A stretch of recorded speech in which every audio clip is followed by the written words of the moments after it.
तो friends, thumbnail देख के आप लोग समझ गए होंगे कि आज मैं अपनी स्टोरी बताने जा रहा हूं कि कैसे मैंने एक सब्जी बेचने से लेके और एग्जीक्यूटिव शेफ का सफर तय किया। उसमें क्या क्या मैंने प्रॉब्लम्स फेस की। बहुत सारे लोग ये सारी प्रॉब्लम्स फेस करते हैं लेकिन हिम्मत हार जाते हैं, लेकिन मैंने अपनी हिम्मत नहीं हारी और आगे बढ़ता ही गया। कभी नेगेटिव मैंने सोचा नहीं, हर समय पॉजिटिव ही सोचा। मैं कभी ये सोचा नहीं कि मैं एग्जीक्यूटिव शेफ बनूंगा नहीं, मैंने ये सोचा कि कितने साल में बनूंगा।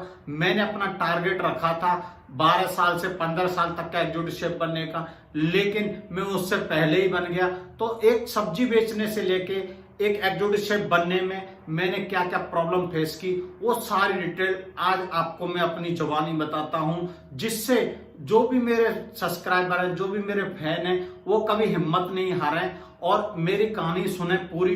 ये वीडियो कभी स्किप मत करना, नहीं तो आपको आधी कहानी मालूम चलेगी, आपको समझ में नहीं आएगा। इससे आपको एक कुछ सीखने के लिए मिलेगा कि स्ट्रगल करके भी हम लोग हर मुकाम पा सकते हैं अगर दिल में इरादा हो आपके।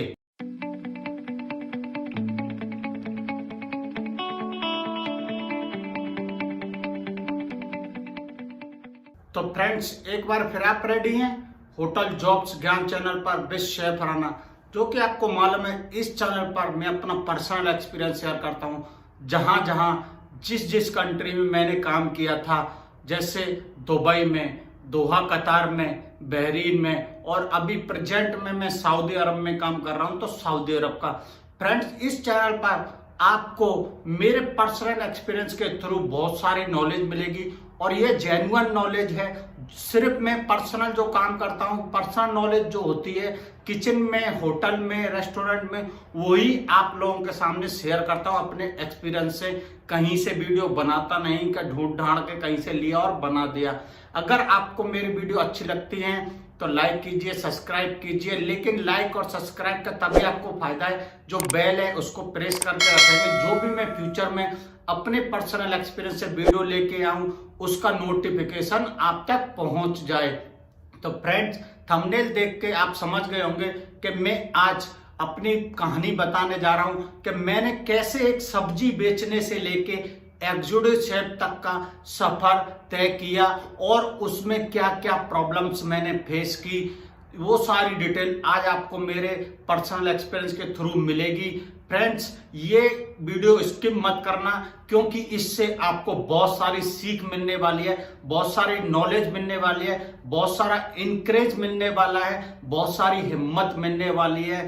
तो फ्रेंड्स, सब स्टार्ट करते हैं। मेरा खुद पूरा नाम है गिरधारी सिंह राणा, शेफ राणा बोलते हैं मुझको सारे लोग, गिरधारी नाम से कोई जानता नहीं है। मैं आगरा से बिलोंग करता हूं। आगरा के पास एक तहसील है किरावली करके, वहां मेरा गांव है। तो वहां पे मेरे जो पिताजी हैं वो फार्मर हैं, कोई ऐसा बिजनेसमैन नहीं है, कुछ गवर्नमेंट जॉब नहीं है, ओनली फार्मिंग करते हैं। अभी मैंने अपने जो पढ़ाई की वो फर्स्ट से लेके 12th तक गवर्नमेंट कॉलेज में की। मैंने कभी ट्यूशन पढ़ा नहीं, तो घर में पैसा नहीं था और खेती बाड़ी से इतने पैसे नहीं आते थे जो मेरे पिताजी, मेरे डैडी फार्मिंग करते थे। तो उन्होंने सोचा कुछ तो अलग से करना पड़ेगा। जब भी मैं बहुत छोटा था, करीब 3rd या 4th स्टैंडर्ड में था, तो उन्होंने एक सब्जी की दुकान लगाना चालू कर दिया। अभी वो अकेले थे, सब्जी की दुकान तो स्टार्ट कर दी, लेकिन 17-18 घंटे, क्योंकि उसको मॉर्निंग में 5 to 6 o'clock ओपन करना पड़ता था दुकान को, सब्जी खरीद के लानी पड़ती थी, तो उनको बहुत ज्यादा प्रॉब्लम होने लगी। तो मैंने उस पीरियड में क्या किया, जब भी मैं छोटा था, 5th या 6th या 3rd में पढ़ रहा था, ध्यान नहीं प्रॉपर, तो मैंने सुबह अपनी पढ़ाई के साथ साथ में वो दुकान को हैंडल करना भी सीखा, उस पर काम करना भी सीखा। मैं सुबह मॉर्निंग में 5 o'clock जगता, जगने के बाद में 5 बजे वो दुकान ओपन करता सब्जी की, और उसके बाद में स्कूल चला जाता। स्कूल जाने के बाद में फिर जब भी पूरा स्कूल खत्म हो जाता तो 3-4 बजे वापस आता, तो पिताजी को, पापा को खाना खाने के लिए, नहाने धोने के लिए फिर घर भेज देता। फिर मैं दुकान पर बेच के बैठ के सब्जी बेचता था। और उसके बाद में शाम को पापा जी आ जाते थे तो फिर घर जाके मैं अपने जो होमवर्क मिलता था कॉलेज से, स्कूल से, वो पूरा करता था। ये सिलसिला ऐसे ही चलता रहा। तो मैं सुबह डेली ओपन करके जाता दुकान को, सब्जी वाली को, शाम को फिर आके बैठता और नाइट में फिर क्लोजिंग करता। और उसके पीरियड में अपनी स्टडी भी, पढ़ाई रखी। मैंने ये सोचा था कि पढ़ने से मैं, क्योंकि बहुत सारे मैं ये देखता रहता था कि बिगैर पढ़ाई के कुछ नहीं होता है, तो मैंने अपनी पढ़ाई कंटिन्यूस रखी। जैसे ही टाइम मिलता मेरे को सब्जी की दुकान से पापा की हेल्प करने के बाद में, तो मैं वो पढ़ाई करता था वहां पर जाके, क्योंकि अभी ट्यूशन वगैरह तो नहीं थे, क्योंकि घर में पैसा ही नहीं था, बहुत ही पुअर स्थिति थी। ये समझो कि अगर वो सब्जी की दुकान हम लोग नहीं खोलते तो खाने के भी लाले पड़ जाते थे। हम लोग रेंट पे रहते थे वहां। तो सब्जी की दुकान पे करते करते मैंने कभी सोचा नहीं था कि मेरे को क्या करना है। ये सिलसिला चलता रहा और चलते चलते चलते मैंने अपना 10th भी कंप्लीट कर लिया। और 10th कंप्लीट करने के बाद में फिर मैं सोचने लगा अभी लाइफ में क्या करना है, कि ये सब्जी ही बेचनी है या और भी आगे कुछ करना है, क्योंकि मेरे को इतना ज्यादा टाइम नहीं मिल पाता था। आधा दिन मेरे को स्कूल में हो जाता था, आधा दिन मेरे को वो सब्जी की दुकान पर सब्जी बेचने में हो जाता था, पापा जी की हेल्प करने में। तो बहुत सारे प्रॉब्लम्स आने लगे। अभी मैं सोचा कि कैसे आगे की पढ़ाई कंटिन्यू करनी है। तो फिर मैंने 11th में एडमिशन लिया गवर्नमेंट कॉलेज में, और उसमें साइंस और मैथ सब्जेक्ट लिए, क्योंकि मैथ जो लेता है उसको बहुत ज़्यादा मेहनत करनी पड़ती है। लेकिन फिर भी मैंने हिम्मत नहीं हारी और मैथ लिया, और 11th और 12th में पास हो गया 2nd डिवीजन से। और इतना ज़्यादा पढ़ने में मैं होशियार नहीं था, लेकिन काम चलाने के लिए ठीक था, थोड़ी मेहनत करते थे हम लोग। तो उस पीरियड में भी मैंने कोई भी ट्यूशन वगैरह नहीं लिया इतना ज़्यादा, और मैं अपना पास हो गया 12th। अभी उसके बाद में 12th के बाद में सब्जी की दुकान तो चली रही, उस पर प्रॉपर हेल्प जो मैं करता था वो करता ही आ रहा हूँ। उसके बावजूद जो पढ़ाई में करता रहता था वो कंटिन्यूस थी। 12th जैसे कंप्लीट हो गया तो मैंने सोचा अभी कुछ एक्स्ट्रा इनकम का भी कोई जरिया ढूंढा जाए। तो एक प्राइवेट स्कूल में मैंने टीचिंग चालू कर दी। करीब 2 साल 3 साल मैंने टीचिंग की। अभी टीचिंग करने के बावजूद, जैसे मैं टीचिंग करता था वहां पे, तो वो करीब मॉर्निंग 8 to 2 या 3 o'clock तक होती थी। उसके बाद में सुबह अपनी सब्जी की दुकान ओपन करके जाता, अब आफ्टरनून को आके टीचिंग कराने के बाद फिर भी वहां पे आके मैं बैठता। बहुत सारे स्टूडेंट मेरे आते थे, बोलते थे सर जी तो सब्जी बेच रहे हैं, सर जी तो सब्जी बेच रहे हैं। लेकिन मैं कभी ये नहीं सोचा कि काम में कुछ प्रॉब्लम है, काम करने से क्या प्रॉब्लम, काम कैसा भी कर लो, काम काम होता है। कभी शर्मिंदगी महसूस नहीं की मैंने लाइफ में, और कंटिन्यू वो काम करता रहा। कंटिन्यू काम करने के बाद में 3 साल मैंने टीचिंग करते करते, अभी मैंने सोचा ये टीचिंग में इतनी ज्यादा इनकम नहीं होती, क्योंकि जब भी मैं टीचिंग में मेरे को मात्र 600 से 700 रुपए मिलते थे पर मंथ, जो मेरे को सैलरी मिलता था, या इनकम मान लो या कुछ भी मान लो। ट्यूशन पढ़ाने के लिए बच्चों को टाइम नहीं मिल पाता था इतना ज्यादा, तो मैं खाली स्कूल में ही पढ़ा के आता था। उसके बाद में मैंने सोचा कि अब और क्या कर सकता हूं, क्योंकि ये टीचिंग से इतना ज्यादा इनकम नहीं है। फिर मैंने एक इंश्योरेंस कंपनी ज्वाइन की। इंश्योरेंस कंपनी में थोड़ी बहुत अच्छी इनकम आने लगी, लेकिन उसमें बहुत ज्यादा हार्ड वर्क था। सुबह शाम बैग लेके लोगों को राजी करना बहुत ही मुश्किल होता था। तो मैं सोचा ये भी ज्यादा लंबा चलने वाला नहीं है। उसी पीरियड में मेरे एक रिलेटिव कजिन ब्रदर दुबई गए, उन्होंने एक होटल मैनेजमेंट का डिप्लोमा किया था, मात्र डिप्लोमा किया था। तो वो दुबई चले गए। उनका तो बहुत नाम हो गया गांव में कि उसका लड़का विदेश चला गया है, उसका लड़का अब्रॉड चला गया है। उसके बाद में मैंने सोचा कि मेरे को भी अब्रॉड जाना है। अब मैं उनको बात करता था, क्योंकि जब इतने ज्यादा साधन नहीं थे, 2009 to 10 की बात है, तो बात करने के लिए वो नहीं होते थे। कभी जब वो वेकेशन आए तो मैंने उनसे पूछा कि आपने क्या क्या किया था, तो उन्होंने बताया कि मैं डिप्लोमा किया और मैं ऐसे करके विदेश गया ये पढ़ाई करने के बाद में। फिर मैंने भी मन में बना लिया कि मेरे को भी अब्रॉड जाना है, अब कुछ करके दिखाना है, अपने फैमिली का नाम करना है और पैसा कमाना है। तो मेरे दिमाग में वो ही भर गया। अभी वो होटल मैनेजमेंट करने के लिए, डिग्री या डिप्लोमा करने के लिए मेरे पास पैसे तो नहीं थे, लेकिन मेरे दिमाग में ये था कि ये मेरे को करना है। और साइड में मेरा इंश्योरेंस का काम भी आगे बढ़ रहा था और मैं अपना पापा का भी हेल्प कर रहा था सब्जी की दुकान पे। उसके बाद में मेरे एक कजिन ब्रदर ने, चाचा जी के लड़के ने होटल मैनेजमेंट किया, डिप्लोमा किया उन्होंने भी, और वो भी डिप्लोमा करने के 1-2 साल बाद क्रूज लाइन पे चले गए और उनको बहुत सारा पैसा मिलने लगा। तो उनका भी नाम हुआ कि उसका भी लड़का अब्रॉड चला गया और होटल मैनेजमेंट करने के बाद में उसको भी बहुत सारी इनकम आ रही है। तो मैंने तो फिर और ज़्यादा मेरे को लगा कि मेरे को भी विदेश जाना ही जाना है। तो उसके बाद में मैंने भी सर्च करना चालू किया कि कहाँ पे मैं अपना होटल मैनेजमेंट का कोर्स कंप्लीट करूँ और कैसे करूँ, कितनी फीस लगती है। उसी पीरियड में भरतपुर डिस्ट्रिक्ट में एक कॉलेज ओपन हुआ, उसके बारे में मैंने इंक्वायरी की वहाँ पर जाके कि कितनी फीस लगेगी डिग्री की और डिप्लोमा की। तो मैंने पूछा उनको जाके, टीचर जो वहाँ थे, तो उन्होंने बोला मात्र 14,000 रुपये लगेंगे। लेकिन फ्रेंड्स, मेरे पास उस समय एक भी रुपया नहीं था, एक भी पैसा नहीं था। तो फिर भी मैंने सोचा कहीं से ना कहीं से 14,000 रुपये करके मेरे को होटल मैनेजमेंट करना है, मेरे को डिप्लोमा करना ही करना है और मेरे को विदेश जाना ही जाना है। लेकिन मैंने हिम्मत नहीं हारी, मैं सोचता रहा। 1-2 महीने मैंने इंश्योरेंस में थोड़ा अच्छे से मेहनत की, 2-4 घंटे सोता था, बाकी मैं जाके अपना बाइक लेके, अपना साइकिल लेके, अपना पैदल जाता था। तो उसी पीरियड में मैंने कुछ पैसे 2-3 हज़ार रुपये जोड़ लिए 2-3 महीने की मेहनत से। 2-3 हज़ार रुपये से तो कुछ होने वाला नहीं था, क्योंकि मेरे को चाहिए थे 14,000 रुपये। और मेरे गांव से भरतपुर जाने के लिए ऑटो में या फिर हमारे यहाँ जीप चलती हैं, जीप में 10 रुपये जाने के लगते थे, 10 रुपये आने के लगते थे। लेकिन वो पैसे भी नहीं थे। तो मैंने जो 3-4 हज़ार रुपये इंश्योरेंस से जोड़े थे वो उसको मैंने एक साथ में रख दिया और कुछ पैसे उधार लिए, तो वहां पर डिपॉजिट करा दिए जो डिप्लोमा में करने जा रहा था होटल मैनेजमेंट में।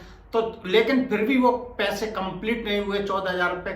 तो मैंने उन टीचर को प्रॉमिस किया कि ये जो पैसे हैं मैं आपके 14,000 रुपये 2 या 3 इंस्टॉलमेंट में मैं आपको दे दूंगा, अभी मेरे पास इतने पैसे हैं। तो वो लोग मान गए, क्योंकि उनका भी पहला साल था, ये फर्स्ट ईयर था उनका भी, तो उन लोगों को भी स्टूडेंट चाहिए थे।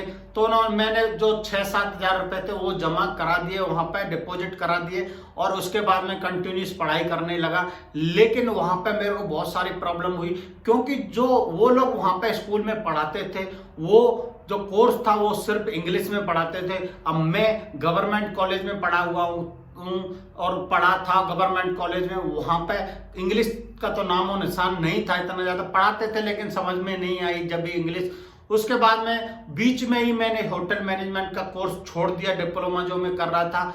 लेकिन जैसे मैंने कोर्स छोड़ा 1 महीने बाद में 10-15 दिन बाद ही शायद वहाँ के जो टीचर थे उनका फोन आया कि आप पढ़ने के लिए कॉलेज क्यों नहीं आ रहे हो। तो मैंने उसको पूरी स्टोरी अपनी बता दी कि मेरे को इंग्लिश नहीं आती है, मेरे को समझ में नहीं आता, तो मैं कैसे ये काम करूं। लेकिन उन्होंने मेरे को बहुत अच्छे से समझाया कि तेरे को ऐसे ऐसे करना है, ऐसे ऐसे पूरी सारी तैयारी करनी है और तू कंप्लीट कर ही लेगा 100%, क्योंकि तेरे अंदर लगन देखी हम लोगों ने।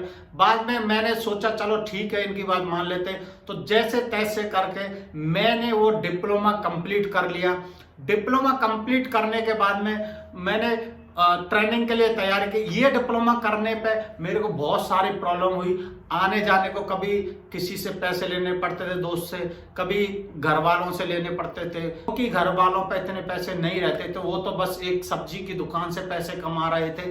उसके बाद में जब से ही मैंने होटल मैनेजमेंट कंप्लीट किया तो उन लोगों ने मेरे को ट्रेनिंग के लिए जयपुर में भेज दिया, होटल मैनेजमेंट ट्रेनिंग करने के लिए। होटल मैनेजमेंट ट्रेनिंग में मैंने बहुत सारी प्रॉब्लम्स फेस की। क्या प्रॉब्लम्स के फेस की मैंने वो होटल मैनेजमेंट की ट्रेनिंग में, मैं आपको एक सेपरेट वीडियो बना के दिखाऊंगा, क्योंकि मैं तो गांव के बैकग्राउंड से था, इतना ज़्यादा बोलना चालना भी नहीं आता था मेरे को। इंग्लिश तो भूल ही जाओ कि मेरे को इंग्लिश आती थी, और इतना ज़्यादा मैं होशियार बच्चा भी नहीं था कॉलेज में, अपने स्कूल में। लेकिन फिर भी मैंने की, और वो कॉलेज करते करते मैंने जब होटल मैनेजमेंट के कॉलेज में एडमिशन लिया था तो मैंने ग्रेजुएशन का फॉर्म भी भरा था प्राइवेट में, और वो ग्रेजुएशन भी मैंने कंप्लीट किया। जैसे ग्रेजुएशन कंप्लीट किया प्राइवेट कॉलेज से एक प्राइवेट फॉर्म होता है, प्राइवेट फॉर्म भर के उधर होटल मैनेजमेंट का डिप्लोमा भी मैंने किया।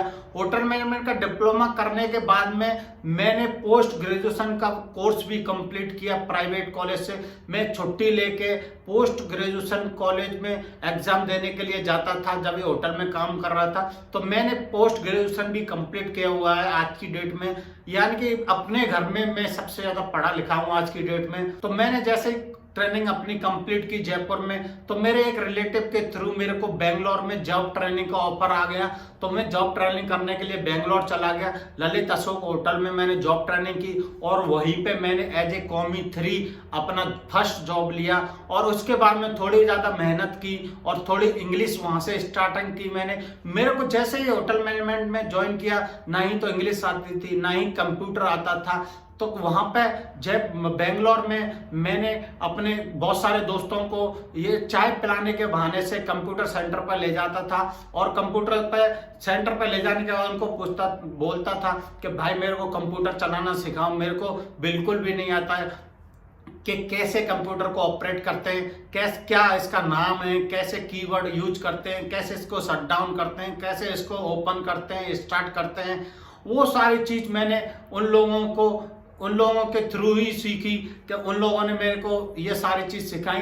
मैंने उनको सिर्फ एक लालच दिया था कि डेली आपको चाय पिलाऊंगा, आप मेरे को कंप्यूटर चलाने सिखाओ। तो वहां पे इस कंप्यूटर सेंटर के पास में चाय की दुकान थी, मैं उनको वहां चाय पिला देता था और वो लोग मेरे को कंप्यूटर चलाना सिखा देते थे वहां पे। तो थोड़ा बहुत वहां पे मैं कंप्यूटर चलाना, बंद करना, टाइप करना, ये सारी चीज वहां पे सीखा मैं। तो उसके बाद में थोड़ा मेहनत किया, मैंने इंग्लिश सीखी, दुबई के लिए इंटरव्यू दिया। दुबई कैंपिंस्की मॉल ऑफ अमेरिट होटल में मैंने एज ए कॉमी 3 अपना फर्स्ट अब्रॉड में जॉब स्टार्ट किया। उसके बाद में मैंने सोचा कि अभी तो फर्स्ट जॉब है, आगे कैसे बढ़ना है, और ज्यादा जॉब कैसे लेने, और ज्यादा प्रमोशन कैसे लेने, वो सारे रिसर्च करने के बाद में वहां पे मैंने विद इन 6 मंथ वहां पे एज ए कॉमी 2 प्रमोशन ले लिया वही कैंपिंस्की होटल में। उसके बाद में मैंने सोचा अभी यहाँ का तो काम खत्म हो गया, ऑलमोस्ट 2 ईयर हो गया है, 2 ईयर से 2-3 महीने ज्यादा हो गए थे। तो मैंने इंटरनेट के जरिए वहां पे मैंने एक लैपटॉप खरीदा, जो मेरी इनकम आ रही थी उससे मैंने थोड़े पैसे जोड़ के वो एक लैपटॉप खरीदा और लैपटॉप के थ्रू मैंने ऑनलाइन अप्लाई करना चालू किया। उस पीरियड में मेरे फादर ने सब्जी की दुकान बंद कर दी और अपने फार्म पे ही ध्यान देने लगे। और उसके बाद में क्योंकि अभी मैं पैसे भेजने लगा था तो ज्यादा टेंशन नहीं थी घर में, थोड़ा अच्छा सुधार होने लगा घर में, सारी चीजों के आने लगी सारी चीजें। तो उसके बाद में मैंने लैपटॉप लिया, ऑनलाइन अप्लाई चालू किया। तो मेरे को एज ए कॉमी मन में जॉब मिला ओरक्स रोताना होटल दोहा कतार में। वहां पर मैंने लगन से मेहनत की, बहुत अच्छे से हार्ड वर्क किया। वहां पर फर्स्ट प्रमोशन मेरे को 14 महीने में एज ए DCDP मिला। सेकंड प्रमोशन भी मेरे को 2 ईयर में वहां पर मिल गया एज ए CDP। उसके बाद में वापस में इंडिया आ गया, यहाँ पर 3-4 साल काम किया। 3-4 साल काम करने के बाद में दोबारा से मैं बहरीन गया रामी ग्रैंड होटल में, और रामी ग्रैंड होटल में एज ए सूस शेफ में गया, वहां मैंने प्रमोशन लिया एज ए एग्जीक्यूटिव शेफ। और फिर उसके बाद में मैंने सऊदी में मूव किया और एक मैंने वीडियो भी बनाया था कि how I got my first job, my gulf journey, वो आप जाके देख सकते हो, उसमें भी सारी डिटेल मिल जाएंगी कैसे कैसे मैंने जॉब लिए थे। तो ये थी मेरी कहानी, मेरी जुबानी, मैंने क्या क्या स्ट्रगल किए वो आपने देखा है। तो फ्रेंड्स मेरा कहना यही है कि आप हिम्मत मत हारिए, हर चीज मिलेगी, आप मेहनत कीजिए। मेहनत करने वालों की कभी हार नहीं होती और उन्हीं की नैया पार होती है। मेहनत नहीं करोगे तो आपको कुछ नहीं मिलेगी। दूसरों की बातों में कुछ नहीं है कि आप ये सोचिए ये होगा नहीं, ये सोचिए कैसे होगा, ये मत सोचिए कि कैसे नहीं होगा। ऐसे सोचने से ये सिर्फ ये सोचना कैसे करना है, कैसे होगा, इसका सॉल्यूशन क्या है, इसको कैसे हम लोग सॉल्व कर सकते हैं। कभी भी पीछे मुड़ के मत देखिए क्या किया जाता। अभी तो मैंने पूरी स्टोरी बताई नहीं है, और भी बहुत सारी प्रॉब्लम्स मैंने फेस की, लेकिन आज मैं एज एग्जीक्यूटिव शेफ में करीब 1.5 लाख से 2 लाख के बीच सैलरी ले रहा हूं। और आज मेरे घर पे बहुत सारी चीजें, फुल फैसिलिटी है, ऐसा कोई प्रॉब्लम नहीं है जो घर में किसी भी चीज की कमी हो। तो ये थी, आपको अगर वीडियो अच्छी लगी तो लाइक कीजिए और मिलते हैं नेक्स्ट वीडियो में। Thank you.